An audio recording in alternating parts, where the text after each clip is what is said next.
मग शंभूराज देसाई शिकवणार का काँग्रेस पक्षातून आलेल्या? काय काँग्रेस पक्षातून इथे बेडकासारखी उडी मारलेला शंभूराज देसाई आनंद दिघे किंवा माननीय बाळासाहेब ठाकरे शिकवणार?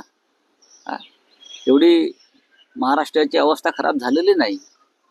दुसरा असा आहे, त्याने इतिहास वाचावा. ज्या संपूर्ण विषयावर ते खटला चालला, गद्दारांना क्षमा नाही, तो खटला काय होता आणि त्या संजय राऊतांची भूमिका काय होती हे जरा एकदा या पोकळ शंभूनी समजून घ्यावं.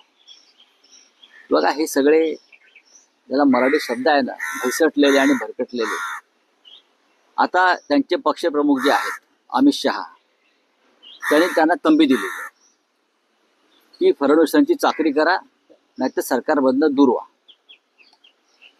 तुमच्याशिवाय हे सरकार चालेल. मला माहिती आहे काय त्यांच्या चर्चा असतात त्या. फार शहाणपणा करू नका. त्याच्यामुळे आता हे खातेपिती घरं सोडून कसे निघतील बाहेर? त्यांनी त्यांच्या नेत्यांना सांगितलेलं आहे, इथेच राहूया आपण, भांडी घासू, चाकरी करू, गुलामी करू, पण आता बाहेर पडता येणार नाही. तर आम्हाला धर्मवीर आनंद दिघे शिकवू नये, आम्हाला त्यांनी बाळासाहेब ठाकरे सांगू नयेत, आम्हाला शिवसेना काय शिकवलंय.